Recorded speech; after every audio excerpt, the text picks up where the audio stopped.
We are doing a special series called Anatomy of a Song here on ASCAP, where today we're going to be talking to the writers of BTS's Butter, Jenna Andrews and Bilo. So they're going to be joining me in a minute. I'll wait till some people get in here. Sorry about that. If you were here, thanks for coming back. I don't know what happened. But at the end, we're going to take fan questions. So think of your questions now for Alex and Jenna. And let me see if they're in here. How are you guys? Great. Good. How are you? Oh, I'm wow. doing Look at me. so well. You look great. Sitting in your car? I'm trying to find the best picture. Which one are you going to use? I mean, that one's out. That's a go-to. What about this one? Ooh. Yo, we should all have our own filter because unless the internet's lying, Chelsea, you and Jenna have the same birthday and I'm one day behind. Wait, May 13th, May Wait, your 12th. birthday is May 13th? No! You guys, this is meant to be. Oh my God, we're Tauruses, girl.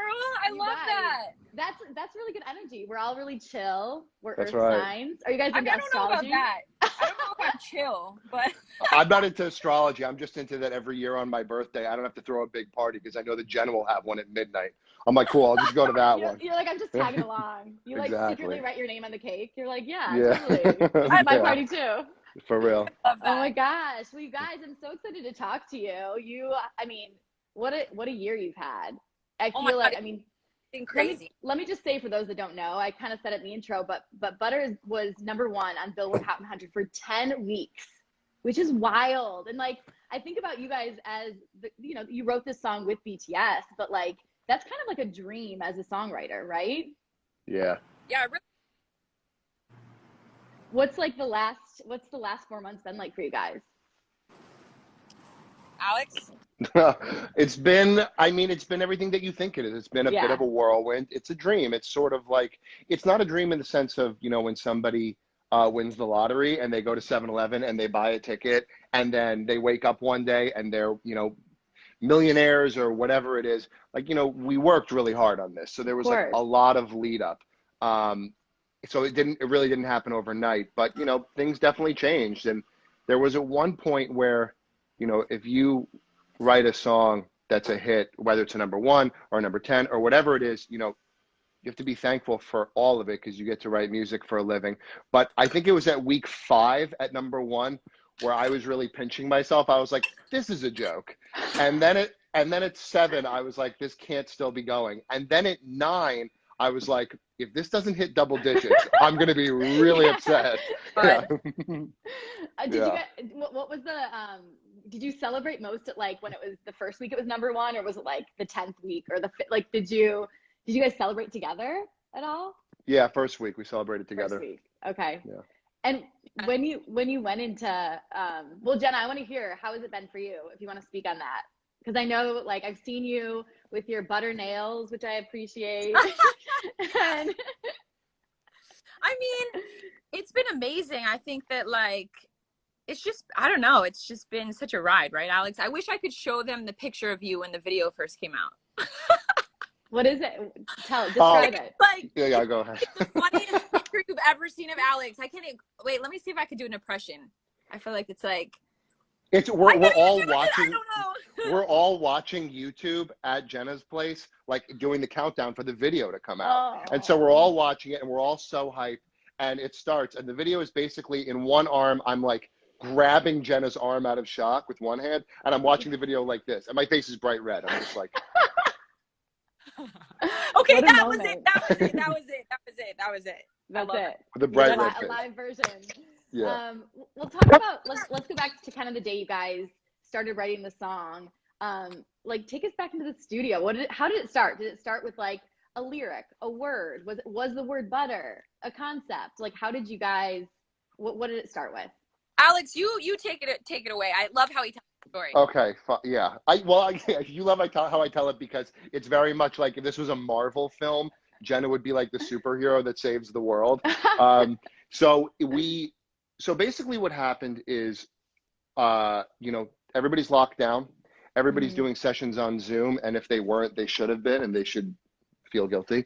And Jenna and I basically potted up together on the East Coast months ago. And so, very unlike our normal careers. Like usually like a normal week for somebody like me or her or anybody that does this is, you know, you have maybe 5 sessions a week, maybe 8 sessions a week. And in those 8 sessions, there's like a minimum of 3 or 4 people in the room. So like, you know, there's like an extreme exposure to people, which COVID was really hit the music industry hard in that sense. So Jenna and I were together in a room. We had done like our 2 weeks. I wore a mask the entire time. And so, and this was also in New York. So, you know, it was cold. Like it's really, there's a winter and literally and figuratively. And so we were working on tons of stuff leading up to this because we were the only people that were really around at this point and that had agreed to like be COVID safe and all of this. I make the joke that for 5 months, the only people I saw were my wife and Jenna. Your work wife. Your work wife and your wife. My work wife and my actual wife. And so we started working on the song, and there were many iterations of it before Butter, and then there were many iterations of Butter until, you know, the version that the world knows now. And I think the story that Jenna is referring to is that there was one night when we were very stuck. Like we had a hook melody, and that was kind of, we had a track and a hook melody, and we had like rewritten it top to bottom a bunch of times, like sketched out a lot of ideas, and none of them were. What was the hook melody at the time? Was it one that the real one? Okay. The real melody. Great. And so we couldn't really figure out. We were like really stuck on how to do it in the verse, and we were exhausted.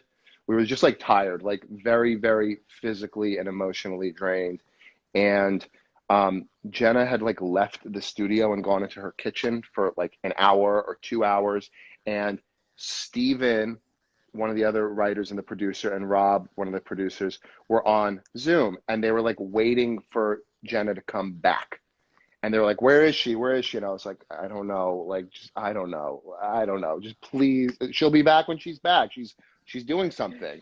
And so I went upstairs and I got her, and I was like, yo, I know that we're exhausted. Like, let's either call it for tonight, or you have to come down and like do something, because we are losing energy and momentum fast. It was like a Friday night.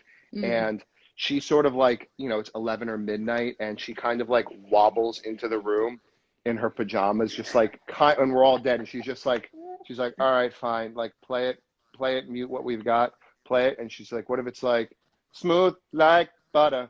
And we were all like, that's it. And then the rest of it came pretty easily. Wow. Yeah. So and Jenna, where does that, like, why Butter? Like, where did that come from? It was just sort of like I'm tired, it's the middle of the night, and it just sort of, the creative genius that you are just kind of came up, or did you have, what was like the inspiration in that moment? Okay, so I have an obsession with butter, and it's just basically all I eat. So I was just like, oh, no, seriously. No, I'm kidding. Good, you believe me, right? No, I was like, I mean, I like butter too, so it's fine. I'm more of a margarine fan, but no. I don't know why I thought of it. It just came to me. Yeah. It's weird. So that's it. It's not that interesting. It's just like, I don't know why I thought of it, but I did. That's great. I love how, like, the idea of that, just like it comes up and you're all like, yeah, like that's it. It was a complete shift in energy. It was a complete, like, it was one of those sort of magical moments that happens like in a sporting event where you're like, oh, there's no chance they're coming back from this. There's like 2 seconds left and somebody makes a 3-point shot, and you're just like, oh, we're still in it. We're in overtime. Like, it's not over. And so I'm guessing you kept the night going for a while after that. And did you write a lot? Did you write a lot of it? No? I think I remember us doing it. Maybe I'm forgetting. I was drinking a lot of wine. Great. I mean, creative juices, you know? I mean, and then I heard, as far as like the rewrites, because I know that you guys co-wrote it with BTS, and I heard that it was written over WhatsApp with them. Yeah. Can you kind of talk about the process of working with them and how that kind of, I mean, helped develop the song, evolve the song? Yeah, it was just like, basically we would just go back and forth on WhatsApp and be like, just like either voice notes or just like ideas that we had on WhatsApp. And it was just, because we didn't do Zoom with them, and we just stay up till like 7 a.m. basically every night. It's crazy. It's so ridiculous. It was awesome. And it was literally 50 rewrites. It was like pretty close to 50 rewrites. Wow. It was a lot. It was months. Oh yes. Months? It was like 2 months. It was like months. like 2 years. No, I'm kidding. Yeah. It was probably I don't know if it was 2 months. It was probably like a month and a half or something. I don't know. I'm losing track at this point. And you said that it was winter time when you went into the studio, but did you go into these sessions being like, we need to write the song of the summer? Like, was that like did you have your expectation up that high, or? Of course. I mean, you always do, right? Yeah. I mean, at the end of the day, like, we just wanted to give them the best song possible and something that they could really feel great about, you know? And I think that was part of the whole thing of going back and forth with them. And the A&R from Big Hit really helped us with that, as well as communicating with the band and coming back to us. And we were really being able to like do something. She was amazing. Ultimately, everyone loved. So. That's great. Shout out Nicole. Yes. What's up, Nicole? Shout out the entire Big Hit team. They are on it. Yeah. They're on it for sure. Yeah. I wanted to, because I think one of my favorite things about the song is like all the nostalgia in it that, you know, as like a 90s kid, I'm like, you know, the criminal and like the Usher reference, and kind of talk about how those things came into it. Was that like an idea from the beginning, or was it like one happened and then you're like, okay, let's keep rolling with this? Okay. I mean, the song already had like a Michael Jackson feel, because the guy, Stephen Kirk, that wrote it with us, was the original writer of the song and did the melody in the beginning. And I think it already sort of gave it a Michael Jackson feel. So I think it just naturally lent itself to the nostalgia. So I think that lyrics are so important in that sense, especially like being able to relate to like an older generation and a new generation. So it was like a song for everybody. Nice. Yeah. And then, so specifically, let's talk about like each of your roles in creating this song. Okay. Like how, like, Alex, do you want to go first? Like, what was sort of your role? Yeah. So my role in this song was almost exclusively lyric, because the melody already existed when I came on board. At least the chorus melody did, and I didn't produce the instrumental. So, you know, we can talk about who wrote every single word, but yeah, my role was as a lyricist. And the more fitting thing for this song in particular is that, you know, like in a normal, like in your run-of-the-mill pop song, there's like a writer, and then there's a producer, and then there's the artist, and sometimes the artist is all three of those things, and sometimes the artist is none of those things. This really was a massive team effort. In a way that I've rarely seen in songs, you know, especially if you go in, like as a producer, you could spend months on a song. As a writer, you could go in one day, write the song, and then not hear it again until it goes on the radio. I mean, I have friends that write songs and they get alerted 10 minutes before midnight that the song is coming out, and then it's out, and so on and so forth. So like, it really was a team effort. There was nothing else to do. None of us were going out. None of us were doing anything. Yeah, it was a pandemic, and like BTS is the best band in the world. So we all just like really, this is all we did. Wow. And so, you know, there were a lot of times where like, you know, where I would have ideas that I would tell the producer that they would do, or the producers would have lyric ideas that we would take into consideration. I mean, it really was like, it was crazy. We were like a gang. Mm-hmm. That doesn't go out. An indoor gang. Yeah. Yeah. How about you, Jenna? Like what do I think about how it happened? Sort of your role in the writing of the song. I mean, we know you came up with the butter reference and stuff. Yeah. What's kind of? I mean, well, I feel like it's always so hard to talk about yourself and be like, oh, but I mean, I think probably. Should we have Alex talk about you? Yeah. Okay. Yeah, that's better. Go ahead, Alex. Yeah. I mean, Jenna's role in the whole thing. Jenna's biggest contribution, in my opinion, was being a lyricist, and an unbelievably talented lyricist, and the leader of the pack. She was the leader of the pack, and you know, she kind of kept us all together. There were moments where I had to push her, but this was very much like her being like, let's go. I mean, I think most of the lyrics in the chorus were hers. Most of the lyrics in verse 2 were mine. Most of the lyrics in verse 1 were hers. Some were mine. I mean, I honestly don't really, it was a blur. It was like 4 months of our lives that flew by. Yeah. I mean, it's so funny. I just think like, I mean, I don't know about that. I feel like it was just like, it's hard when you write a song like in a collaborative, like collaboration is to me like never about who did what. You know what I mean? Of It should course. be about like the ultimate result. And so that's why I don't like talking about like who did what, because I think it's just like all it took everybody to make it happen. So it doesn't really matter who did what. You know what I mean? Totally. Yeah. And in going with that, like obviously you guys have been working together. Like what is it about your chemistry and the way you guys work together and support each other? And Alex, like you just said, you had to push Jenna at some points. I'm sure Jenna had to push you. Like how as writers do you do that? Do you work so well together? I think that for a song. Yeah. I mean, well, again, Jenna and I had like many months of lead up to this. We were working on a lot of projects, just the two of us on one side of the screen, and an engineer who was also in our pod. Shout out Juan. Love Juan. Major member of the gang. Is that Juan next to you? No, who's next to me? Oh, I thought you moved the camera. I thought you moved the camera. I thought you were moving the camera. So like Jen and I were working on a lot of projects for the months leading up to this and during while this was going on. So like we kind of had our rhythm, and the rhythm never got broken because there was nobody else around, and there was never a night where we're like, oh, we can't work. One of us has to go out to dinner. Like there was literally nothing else to do but this. And then we were in a very good wave by the time we started getting like into the thick of working with BTS. So yeah, I don't know, there are different ways that hit songs come out. I mean, you hear stories about people meeting for the first time and writing a song on like a random co-write on a Wednesday afternoon, and they never see each other again, and the song becomes a huge hit. That is not what it was for us. Jenna's also my oldest industry friend. We've known each other for 10 years. So like I like to use the example that I met her like I'm from New York, but like when she's been here for more than 10 years. So she's like a real New Yorker, but I met her when she got here on a bus with nothing but a backpack and a dream. Stop. Yeah. How special is that? Yeah. I mean, that's got to be such a big part. I mean, obviously being in the studio with someone and having chemistry with someone, that's real stuff. Yeah, we've known each other through like a lot of interesting phases. I mean, when we met, she was a signed artist who was working with my then boss. Shout out Scott Jacoby if he's watching this.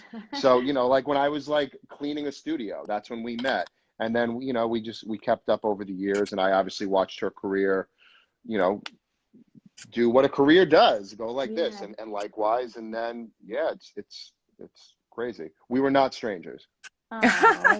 Yeah. Jenna, what was your first impression of Alex? Of Alex? Oh my God. I hot. mean, very hot. So clearly. Hot. But no, I mean, I think Alex has always been the same. He always has he's like a comedian. I don't know. Yeah. He's always like so funny. I think like the first time I met you, like, no, you've always been so funny. I feel like I don't know, like you literally haven't changed like at all. Thank you. That's great. I guess. Thank you. Thanks. Yeah. So going I back still to don't sort like of, you. I mean, vibes. There it is.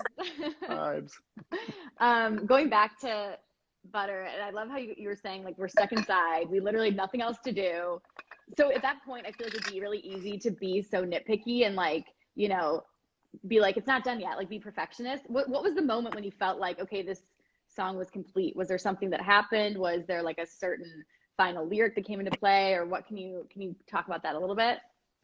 I think it was when we were doing like the rap sections, because like RM came in at the end and he had an idea to do the last rap part, and that was a really cool thing. And I think for everybody, it just kind of like made the song. That was when we were like, oh wow, this is like really that song. It was really cool. Nice.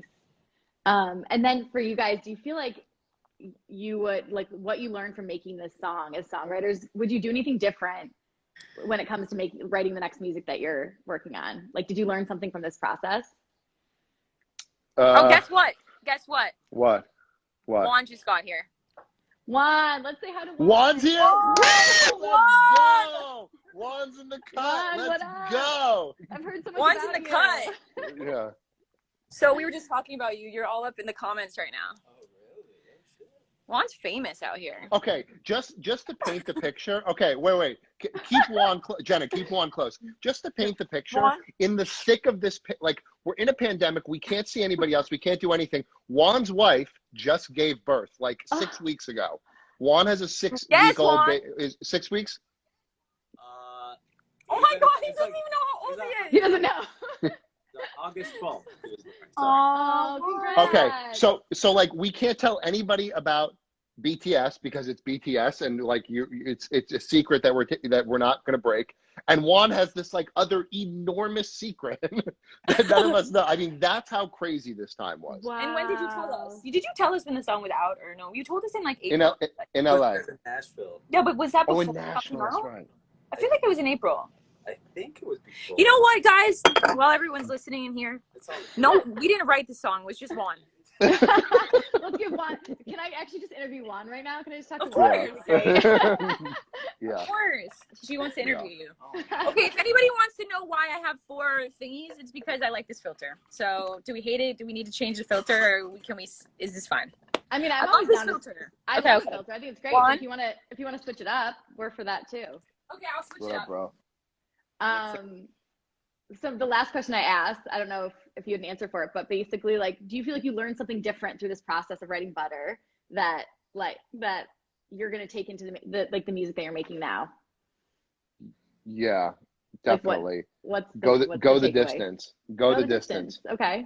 Don't be satisfied, especially when you're a writer or a producer, and you write, I don't know, 100 songs a year or 50 songs a year, whatever it is. I mean, in Nashville they write more songs, but like if there's a song that you really believe in or an idea, don't just like let it live on your hard drive. Like go and rewrite it and edit it and edit it and edit it. I mean, like, there's this, I can't remember what it is. My manager sent it to me, but I think it's Ernest Hemingway, and it's a thing about like writers don't write, they edit.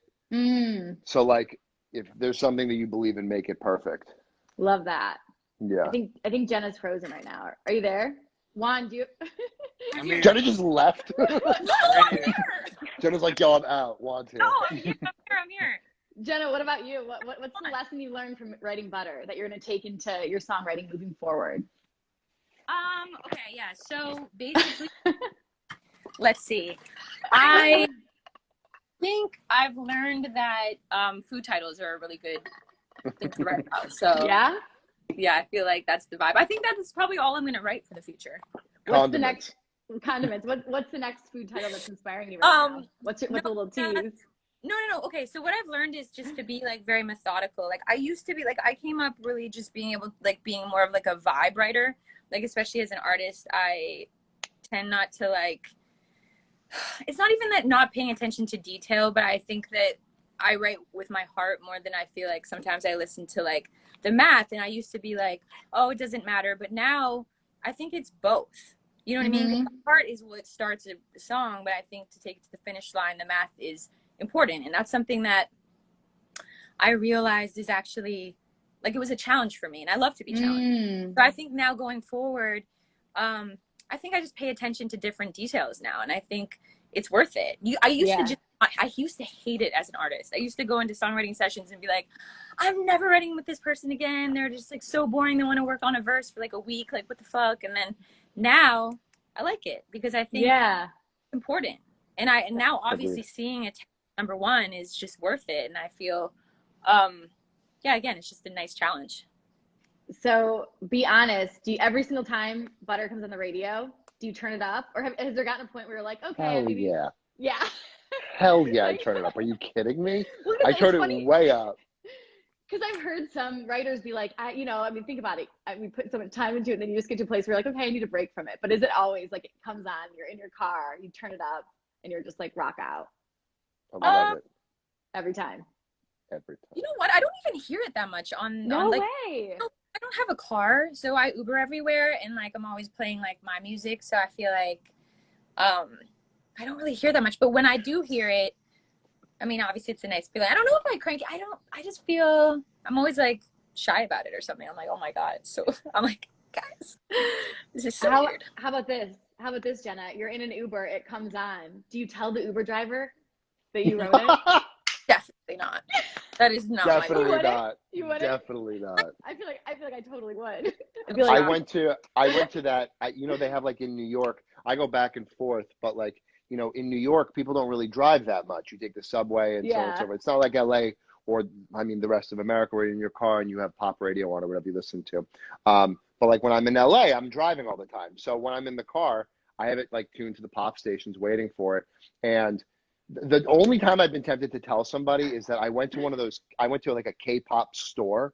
Oh yeah. In Manhattan. Oh my gosh. And they have like a whole butter section, and there was like a whole bunch of people in the store, and like a lot of them. It was right when the CD came out, and like Big Hit and Columbia did a beautiful job. The packaging of it is really incredible, and people were buying it, and I went and bought it, and I was like, I want to tell all these people I wrote this song. I didn't do it. Oh. I didn't, but I wanted to. I was like, this is like the most celebrity moment of my life, but I didn't do it. I love that. Yeah. Okay, I'm gonna ask for fan questions now. Are you guys ready for this? Yeah. Yeah. Okay, let's see what we got here. Okay. First one, what is the math to writing a hit song? Ooh. The Good one. math, Good question. I think a lot of it's instinctual, but it also learned. You know, I think like, I mean, for me, I think it's just kind of like some of it is following intuition. Some of it is just like in the lyrics, even like the fact that we were so like purposeful about doing like the nostalgic lyrics and things like that. Like to me, that's a part of what made it connect for that song. But every song's different, you know what I mean? And I think also like being able to have dynamic, where you actually listen to where it like gets boring. I think that's really important to realize as a songwriter, because a lot of times you're like, oh no, it's fine, but it isn't fine, because that's the point where it stops being a hit. Do you know what I mean? Yep, totally. I mean, it's kind of hard to exactly explain, but yeah. My best. What do you think, Alex? I mean, that question, whoever asked, it's a good question. They might be referring to song math, which is a real thing, which like they teach at Berkeley and those kinds of programs. I never learned it, but it's basically like it's an equation of melody and syllables equaling each other. And there are a lot of people, you know, like the Swedish pop writers who are fantastic, you know, they subscribe very heavily to the song math mentality. I don't really do it that way. I think I'm a little more like Jenna, where like I came up, you know, like I came up playing jazz piano as a kid. So like for me, it was sort of all about the vibe. But, you know, like if you think about, I don't know what the exact mathematical equation is in the melody of Butter, but if you think about it, it goes up and down, like completely equidistantly. Na na na na na na na na na na na na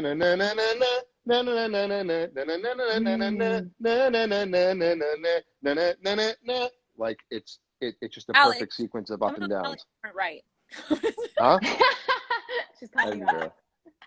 Yeah. So like, yeah, or like having all the syllables equal each other. I mean, at the end of the day, people have to sing it back. Yeah. Interesting. That's such a that's a really good question. Okay, let me grab another one. Let's see. Advice or this is always the hard part. I'm like, which ones do I do? Okay, let's see. As a songwriter not in LA, New York, how do I pitch and get into room sessions to work with other pop top 100 artists? I think you could just, a lot of times it's social media, you know. I think I always answer people on if they DM me. I mean, I think that's, or whatever, like, I think just reach out. If the worst case like scenarios, they don't hit you back, but you know, 1 out of 10 times they will. So I think that's, I would say that. That's it. Slide into the DMs. Literally. Right? Slide in. I mean, that's, I hear that more and more. Like, just I slid into their DMs, and then we had a session together. We wrote this other song. My Facebook. It's hit me on MySpace, dog. Like it's like DMing somebody's normalized now, and like I said this, I don't remember, a couple of years ago, but like Instagram's the greatest tool ever for a songwriter. It's like when Jenna and I were coming up at the beginning of our careers, if we wanted to talk to an A&R, if we wanted to talk to anybody, an introduction had to be made. Yeah. You either had to like be introduced by somebody that's willing to like put their name on the line, or you have to go to like one of those mixer events, which are fun, but like you know, not everybody likes doing that. So like, I remember the first couple of years of my career, every single A&R that I met with, that I sat down with, there was like an introduction made, like, Alex, meet blah, blah, blah from blah, blah, blah. And then we had to have a lunch and a thing. And now you can just go online and be like, oh, I've got this song for whoever. Like, let me just, I mean, you can find the people. Totally. Like, you can find the writers, the producers, the artists, and the A&Rs. It's like a massive advantage. Mm-hmm. Absolutely. I just saw another question that said, how did you guys get linked up to work with BTS? So I was working with so when I wrote Super Lonely, I had that Big Hit reached out to have me work with this other band, TXT, and that's sort of like how I started my relationship with Big Hit. And then Dynamite was written, and Ron Perry from Columbia asked me to vocal produce it. So then I had even more of a relationship, and then sort of that's how it happened. But even with Butter, it was interesting because I think, you know, Dynamite was so successful that I think the second song, they just wanted to make sure it was the perfect song. So even with the relationship, I think it still wasn't, that wasn't just all of it. Obviously the song was just like, there were so many songs submitted, probably like 1,000, you know? So yeah, totally. But that's how the relationship was made. Which was obviously always a great thing to have that. Relationships are everything in this business. But I think that honestly the song spoke for itself. Yeah, definitely. Somebody just typed into these comments are hilarious. I know. Somebody just typed into the comments, if you submit a song, can it be a rough mix? That's a good question. It should be as good as you can get it. Don't go spend all your money having a mixer, but like make it sound as good as you possibly can make it. It's like a first date. Like, yeah, present yourself the way you want to be presented for a first glance. Wait, Alex, did you see the comment? I love you, Zia. Someone was like, my Alex girl looks like he should be selling motorcycles. Motorcycles? Are you? Yeah, First of all, okay. First of all, no, I'm into sports cars. And second of all, I worked on Butter. I don't need to sell cars. I'm good. Yeah. This is a good question, actually. Do you recommend going for a publishing deal or just releasing music without a publisher? Depends. Oh, I mean, I don't know. It really just depends. I think not have. I mean, it's all relationship based. So if you have the relationships and if you have like the ability to do the songs without having access to producers or other writers or whatever it is, then no publisher. But if you don't and you find the right situation, then I think having a team is a good thing. Yeah. Well, so I think the person that asked that question is probably an artist, because if they're releasing their own song, like if you're an artist and you can get your stuff out there on your own without other people helping, I mean, that's the greatest thing that could possibly happen. If you're a songwriter or a producer, you know, you're probably going to need a deal. Not necessarily, don't like completely take my word for it, but like having people help you is a big thing, and having people vouch for you and believe in you. You know, like if you're an artist, you can do everything in your bedroom and then put it online, and then it might go. That happens all the time. Like, I'm not an artist. I have to be put in rooms with artists. So I need people to do that for me, you know? Another question, we'll do a couple more. But what, okay, obviously you guys wrote like the biggest song of the summer, but what's another song that's out right now that you wish you wrote? Stay. What's like, which one? What did you say? Roy? Okay. Bieber. I mean, listen, it's a competition. They're like, what, 6 weeks? Or 10 weeks. So the stakes are on right now. Or up? How do you say Levitating. The stakes are up. I don't know. I can't speak English. The stakes are high. The stakes are high. The stakes are high. I wish I wrote Levitating. Okay. Do I? Yeah, because it's like a funny word for a hook. Levitating. You know what I mean? It's like a lot of syllables and it sounds smart. It's not like the song, like Stay, one syllable. How many songs have been written called Stay before? It just like sounds like a pop song. Levitating is like, am I in science class? Like it's weird, but I wish I wrote that. Love that song. Love that team. Love Dua. Love that. And then what's your, what would be your theme song, you guys? If one song played every time you walked into a room, what would it be? Yeah, I'm asking this question. I'm trying to think. Jenna's would be like circus music. It would be like dunk dunk okay, dunk dunk dunk dunk dunk. Mine would not be circus music, but music. I can't even talk. How do you think that? It would be like something from like a cartoon. It would just be like Really? very bouncy and like Okay. animated. Alex, Juan is laughing. Wait. Juan, what would be? Oh man, see, you always put me on the spot. Okay, but is it circus music? I wouldn't say it's circus music, but like, Alex, no. what is it? Just name a song. Do not say Sesame Street. No. Man, I don't Yo, know. Like, Just name any song, Juan. Okay, fine. I don't have a theme song. Alex, what's yours? Oh my Mine God! would The absolutely. Curb song. What did you say? Oh, the Curb Your Enthusiasm song. Yes. I kind of love that. That's amazing. I don't know what mine would be. Mine would definitely be something that The makes me Curb seem song. really No, old yours and is the not Curb cool. song. Oh. Oh, Alex- mine's the Curb song? Yes, not me. Oh, I'm honored. No, Okay, thank you. you. Oh, I'm You- honored. Thank you. Yeah. Someone in I didn't know it was the a comments wants to compliment. Someone in the comments wants to know Juan's Instagram. Oh, saucy audio out here. What hear would me? yours Sassy? be, Chelsea? Ooh, you know what? One of my favorite songs is what is it? Bruno Mars, Get Down. Do you know what Get song it Down. is? It's I like don't know not it's not like a crazy big song, but it's like, or is it Get Down? But it's like gosh, I'm not gonna be able to sing it right now, of course, because I'm on the okay. spot. But Just it's That's okay. try. I'm trying to, when like you're it's get down. It's like I don't know. This is horrible. I'll DM you guys. It would be funny if she Alex, was like, you're so- Alex, you're so it would be funny if Chelsea was disappointed. like, oh, it's this Bruno Mars song, but don't put me on the spot. And then it was a ballad, and she like belted it and sounded amazing. She's like, "Wah, na, na, na, na, na," and we're like, oh my God, Chelsea's like a star. What the I love fuck? it. I was in high school choir, but I was Nice. never a good solo voice.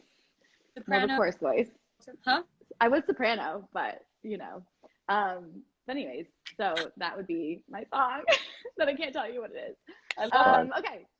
Last question. What would be your advice to aspiring artists, aspiring songwriters? Just never give up. Yeah.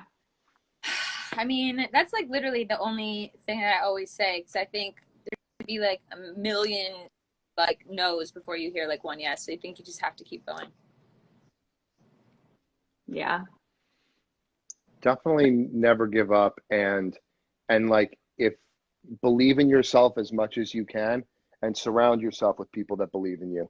Don't surround yourselves with people that you think, like, if you have a friend that's really popping and they don't make you feel good about yourself, don't be around that friend. Love Just that. be around people that think that you're great and make you feel great.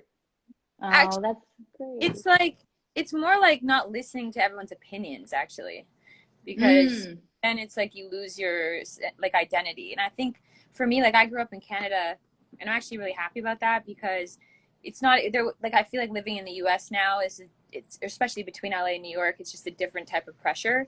And there was something about growing up in Canada. Like, I grew up in Calgary but lived in Toronto, and I think it was just a different thing. I just didn't have to feel like any sort of competition. You just wanted to do your own thing because you wanted to. And so I think you just have to have that mentality. Well, I love too that, Alex, earlier you're talking about how you're like, I've seen Jenna go through like the ups and downs in her career, and I think that that's like such a thing too. It's like in this industry, yeah. I think there's a quote of like, it's actually those who don't give up, because like it's not for most people. It's not you're not going to get in right away, and it's going to be years ago. So like, I don't know how many years ago, but like, my parents are both career musicians. They're classical musicians and they're retired, but like, they did this. My mom was an opera singer. She was like an opera star. And, you know, I watched the ups and downs of her career. And I remember there was one time a couple of years ago, we were having dinner on vacation, and I don't really remember what the question was, but it was something like, they're very supportive, but it was something like this. It was kind of like, when are you going to make more money? It was something like that. yeah. And I was like, this is a time game. Like, that Malcolm Gladwell 10,000 hours thing is real.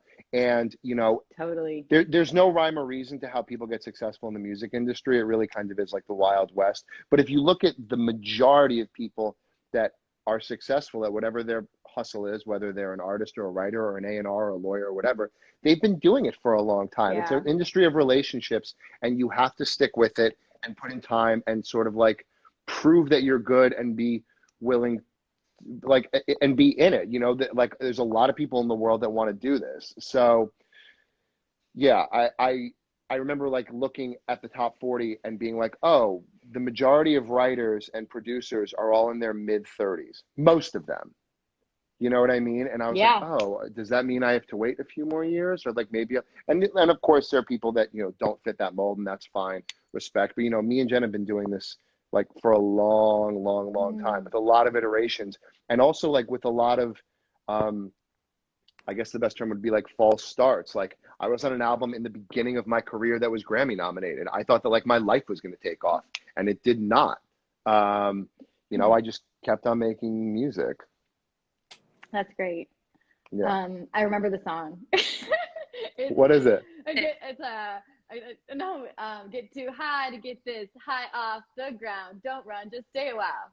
You guys don't even know it. Don't know that song. I'm sending it to you. It's like one of his best songs. Okay. Okay, cool. Anyways, Alex. great. Yeah. So, where'd you get your jacket from? Oh, you know where I got this jacket from. This is from the Ananya crew. Wow. I gotta do my laundry. How can we? Can I buy When them? when are you guys working together again? Next week, I think, right? Don't we have a day at the end of next week? In the next week. Cut out. Yeah. In the next week. I go back to LA on Sunday.